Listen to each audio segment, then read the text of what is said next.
everyone, and welcome. Today we're going to be learning about body butter. If you're looking for something to moisturize your skin during the cold winter months, or even just making a gift for somebody, there's nothing better. So, first of all, why is it any better than lotion? Well, lotion has water in it, which means you need to emulsify it, and also makes it not last quite as long, so it's a bit more difficult to make and you don't get the best returns.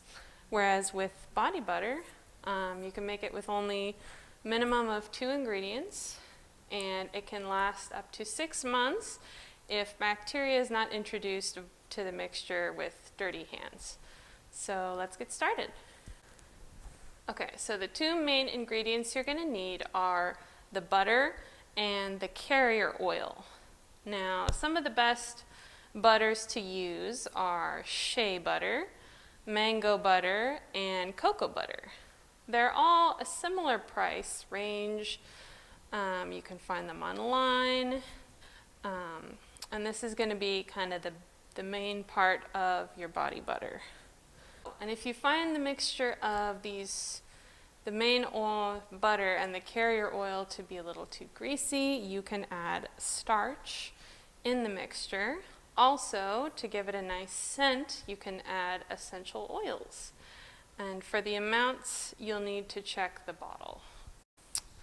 Okay, so the recipe we're going to be working with today is going to be a 1/2 cup of shea butter and a 1/4 cup of coconut oil, since these are a little easier to find and a little more forgiving.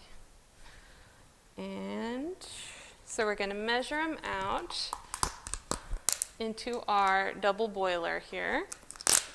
So we've got 1 pot inside another one with some water in between. Now this is going to help the mixture to heat more evenly, because you don't want the oils to get too hot or you'll get crystallization in your final product.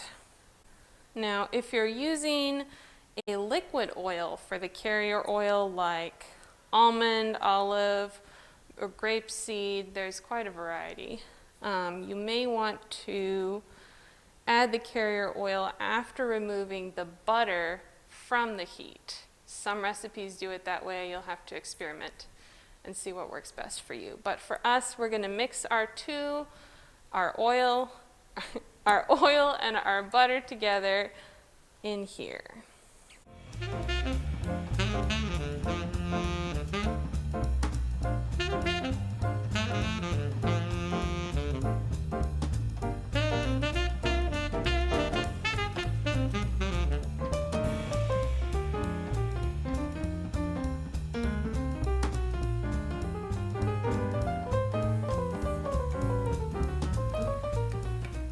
Now, if you're using starch, to keep your mixture from getting too greasy, you want to whisk it into your carrier oil before heating it.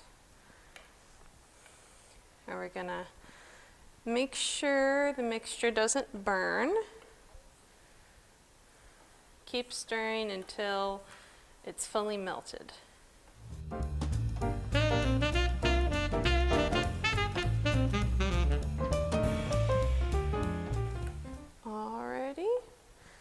Now we're going to remove from the heat source. All right, if you're adding essential oils to your mixture, you should do it now, when it's been removed from the heat source and is first beginning to cool. Now we want to let it cool down a little bit, and then soon we'll move it to the fridge until it just starts to solidify. So this is also the point where if you're adding any colors or other ingredients like dried herbs or flower petals, you want to add it again now before the mixture starts to solidify.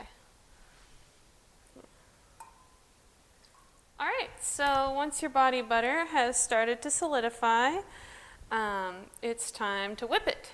You can use a fork or an electric mixer, whatever you prefer.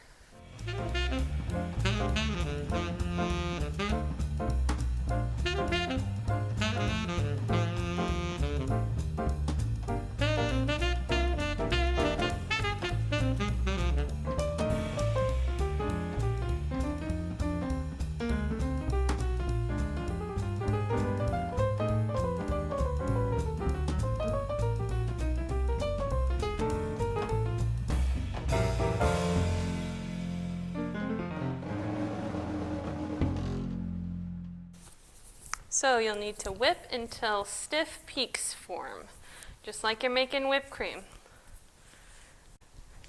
All right, and now we can put it into our container of choice. Make sure to store it at room temperature out of sunlight. Oh, yes, the code word is stiff peaks, which you'll need to know if you want to enter a prize drawing to claim one of these two awesome body butters.